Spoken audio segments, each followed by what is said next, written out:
Hello, my name is Andy and I am the Village Idiot. I'm armed with a car and a GoPro and an unhealthy amount of time on my hands. I'm using that time to attempt to visit every civil parish in England. You're watching the Leeds series. The city of Leeds is one of the 5 metropolitan boroughs of West Yorkshire. 38 civil parishes lie within its boundaries. Which slice of the city are we seeing today?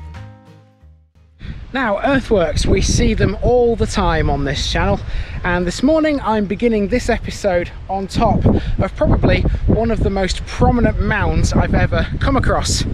Take a look at this. Look at this fantastic view from the top of it. We've got the main village over there, and if I pan around, there's a cracking view down into the valley. There's only one place I can think of similar to this where we've seen before, and that was Beacon Hill in Bringley on the Hill. That's in Bassetlaw. This is in the city of Leeds, and you'll find it in the parish of Barwick in Elmet and Scholes.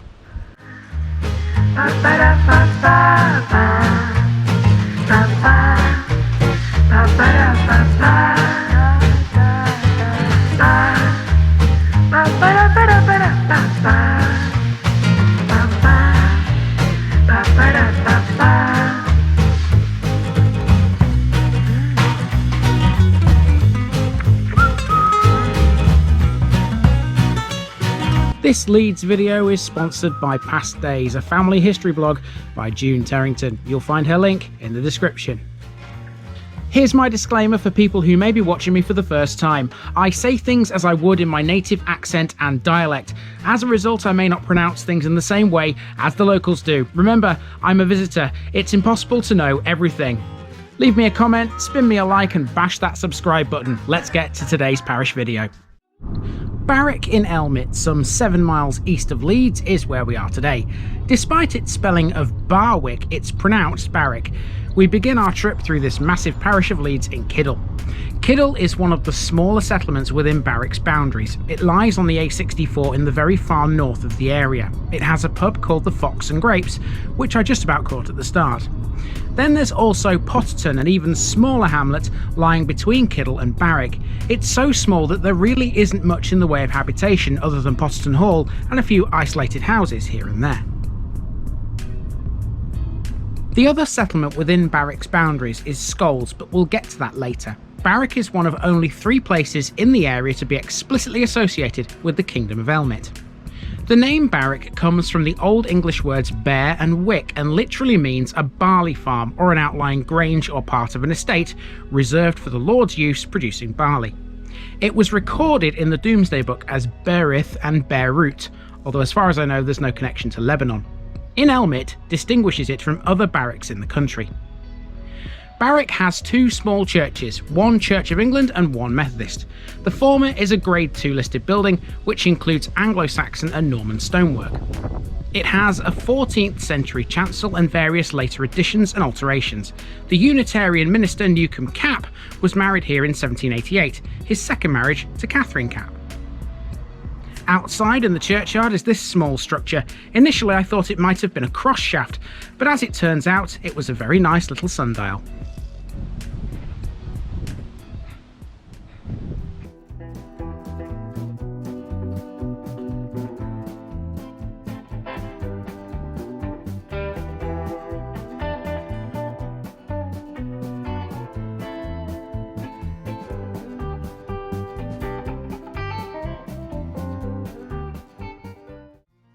Next, we head up Chapel Lane. Wherever you go in this place, there's always something of interest. Chapel Lane itself I thought to be pretty characterful. We'll talk a little as we walk around about the industrial history of the village. One little clue comes in the form of the Miners' Institute on Chapel Lane, which is also now a snooker club. At this small side road you'll find the entrance to the local school, which is by no means the first one the place has ever had. The first known school in Barwick opened in 1720. Next up is the village hall, which is right next door, and that's where we come across the parish notice board. With the exception of Wetherby, that's the northeast of Leeds complete. Barwick Village Hall is a registered charity. The building is managed and maintained by a small committee of volunteers who live in the village. And that brings us to the Jack Heaps playing field. Originally, this was the rectory estate and was earmarked in the 1940s for new houses, which the village was strongly against. It resulted in the biggest meeting in the parish's history to save it.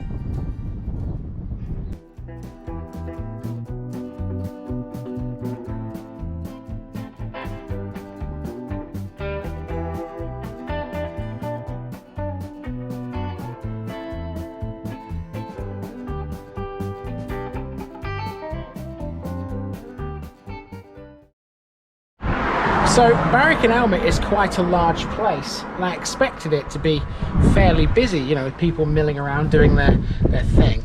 But it's eerily quiet. It's really quiet. It's strange. I didn't expect this in the slightest.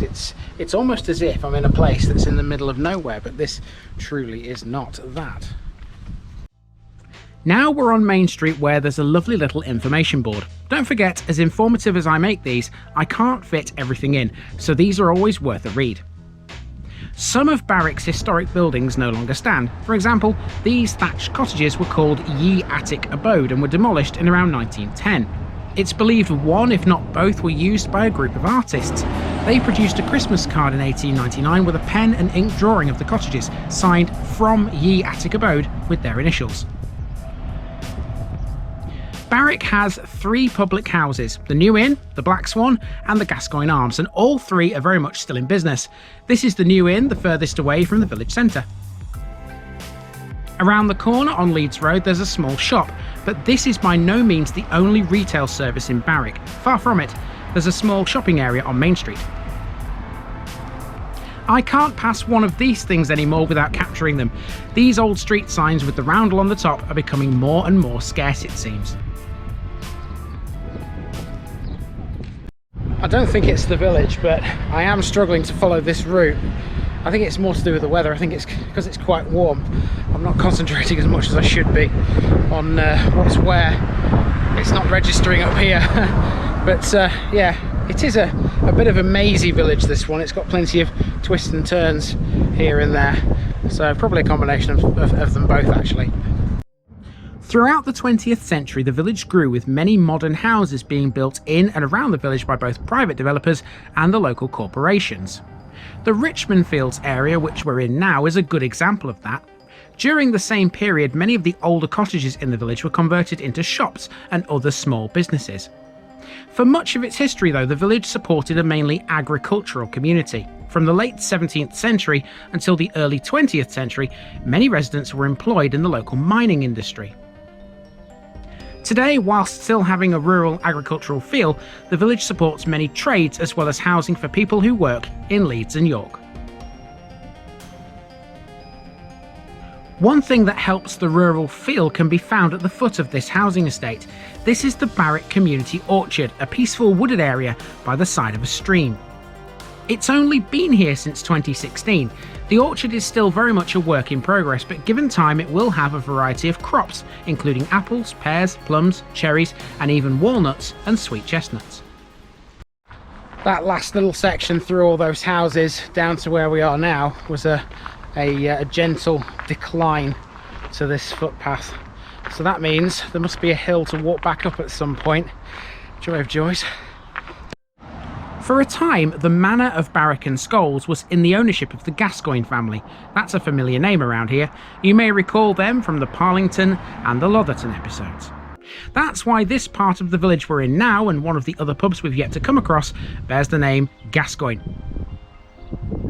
If we're talking major historical figures as well, you can't leave out William of Orange. It's believed that he spent some time in this area, leaving behind claims to his offspring. There are still settlers in the village to this day bearing the name Orange. There are also some Wilsons in the village too. Wilson literally means Will's son or son of William.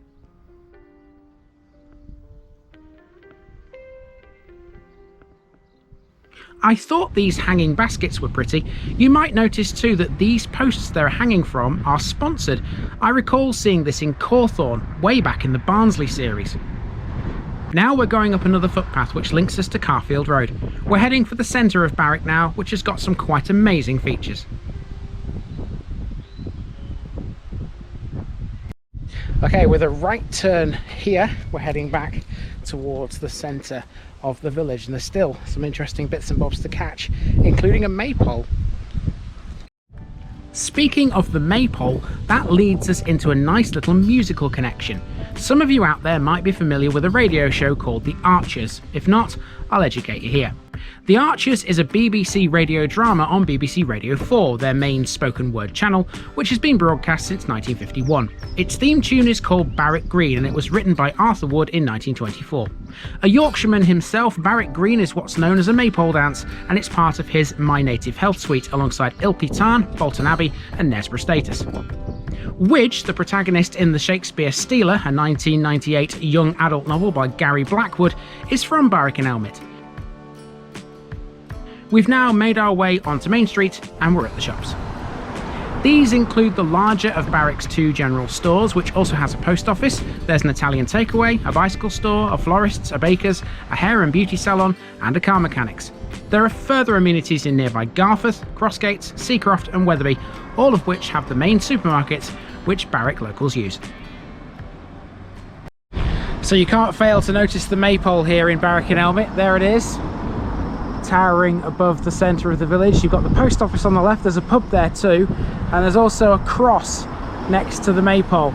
We'll see those in a bit more detail in a moment, because we're heading up here next to catch something else of very important interest. Some scholars believe that the capital of the Kingdom of Elmet was at or close to Barwick. There are some bits of evidence which suggest this might well have been the case. Up a small track off Elmwood Lane are some very prominent earthworks. These are known as Hall Tower Earthworks, or as Hall Tower Hill. They're made up of a huge mound and a circular ditch, which originally comprised part of a large Iron Age fort centred on Wendel Hill. There's a second part to this in a few moments' time. This site was later a Norman motte-and-bailey castle. Most of the bailey to the east of Hall Tower Hill has now been built on and destroyed. The remains of the trench are around 14 feet deep. During World War II, the site was used as an observation post. It's not hard to see why, given the elevation. You can climb up to the top. This is not in any way restricted, so feel free to ascend the steps, just like I did. The steps are thankfully nowhere near as bad as some of the others I've been up on this channel. The land it occupies is currently held as a trust, formed in 1996 for the benefit of the community. That De Lacy bloke, he gets about, doesn't he? He had a hand in this. Look, Norman landowner De Lacy. How many times have we mentioned him before? Anyway, there's a cracking information board here about Hall Tower Earthworks. Back down off the mound, we are now at the Jubilee Gardens. This was created within a long since closed village churchyard, and the area was renamed Jubilee Gardens in 2006. There's an area to the left which is normally left unmown to provide seeds and cover for wildlife and birds. The 3 oak trees in here were planted in 2013 by children from the local school. And here is the church to which the gardens once belonged. Built in 1900, this is a Wesleyan chapel close to the Maypole and a street called the Boyle. It replaced an earlier 1804 building on Chapel Lane, and that former chapel became the Miners' Welfare Institute. Opposite the Methodist Church we have a chippy, because where would a village of this size be without one, I ask you? The Gascoigne Arms now. This is described on its own website as a cosy pub which serves home-cooked food sourced using fresh local ingredients. It's open every day too. Beside the Maypole is what appears to be an old village cross, which is actually a memorial to the dead of the First World War, carved in the old-fashioned style. Now the jingling sound that you can hear in the background here is coming from the Maypole. I'll show you what's doing it. Halfway up we have those, whatever they are. I can't tell what they are from this distance, but that's what's making the noise. The Maypole is 86 feet high. The Gascoigne Arms claim it's the tallest in Europe. Every 3 years the Maypole is lowered, inspected, maintained and re-erected for the Maypole Festival celebrations. During the raising ceremony, it's tradition for a local villager to climb all the way to the top of the pole to spin the weather vane in the shape of a fox, a custom thought to bring good luck to the village. Almost around the entire village, next we have the Black Swan, which is some 300 years old. This one boasts a pretty beer garden with alfresco seating for warm summer days. At the back of the pub there's a footpath which passes the second part of the earthworks. The origin of the name Wendel is uncertain. Regardless, in the 14th century this was known as Wendel Hill. The ditch in front of you here was hand dug some 2,500 years ago. It formed a massive defensive barrier.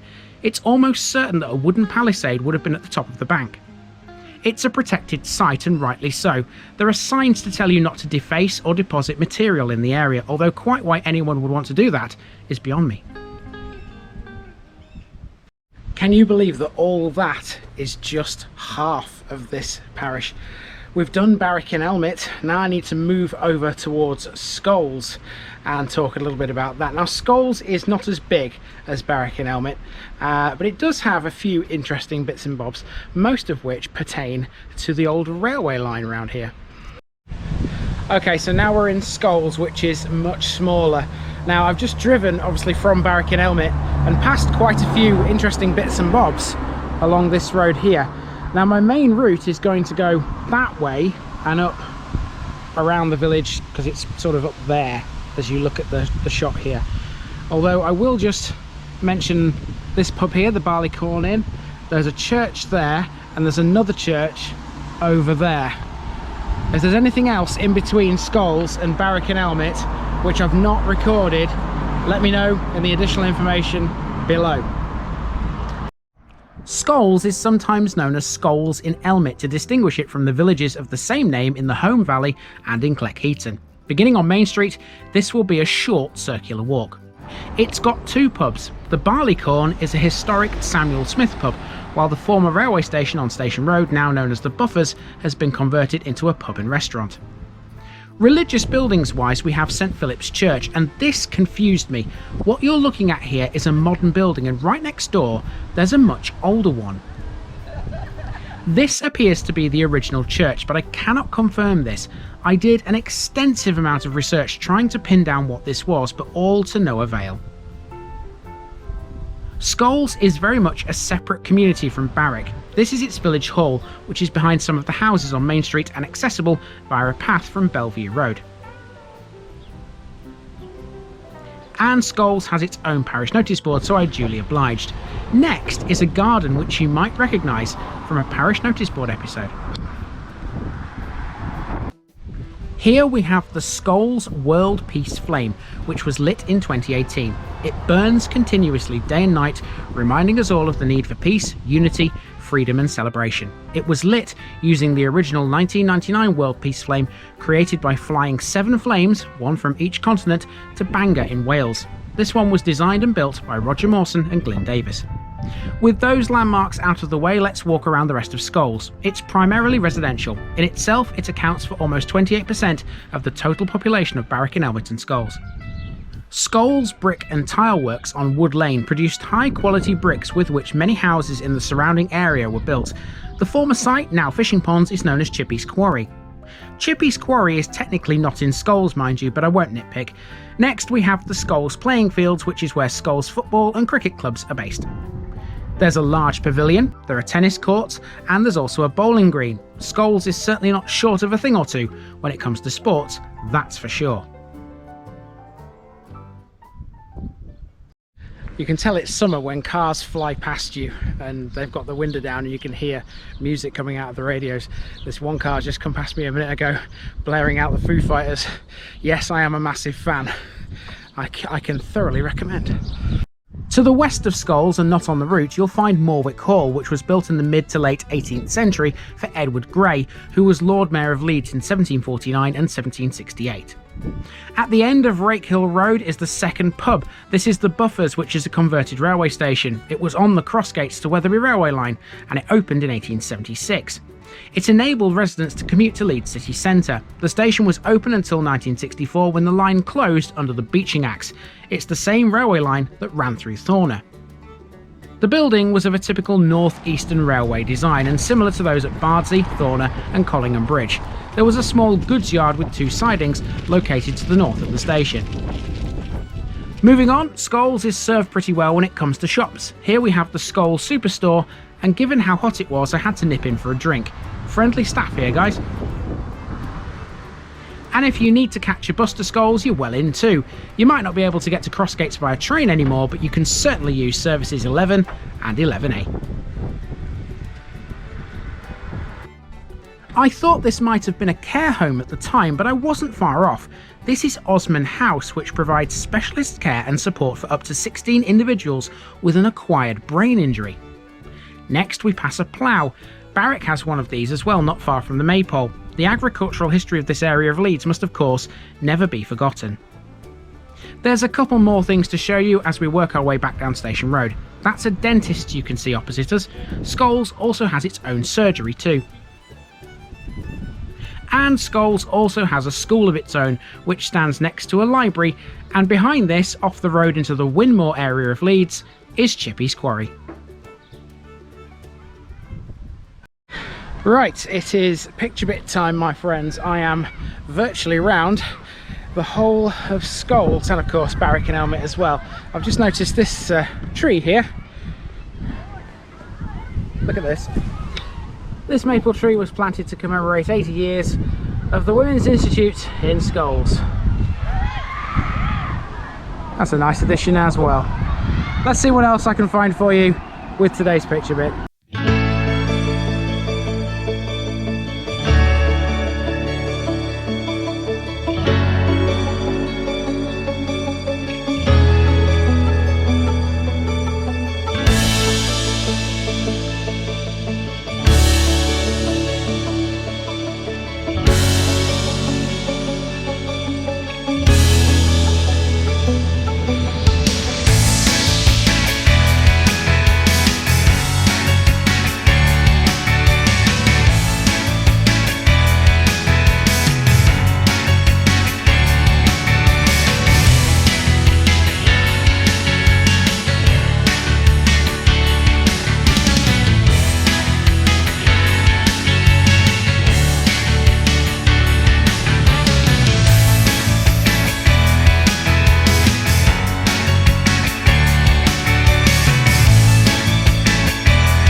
So as if that wasn't enough, we've also got a very old building here, which is next to Scholes Library, which is just there where I'm pointing. It says council offices on it. I can't read what it says at the top, but it's a very old building. It's got a clock on it, which is the wrong time.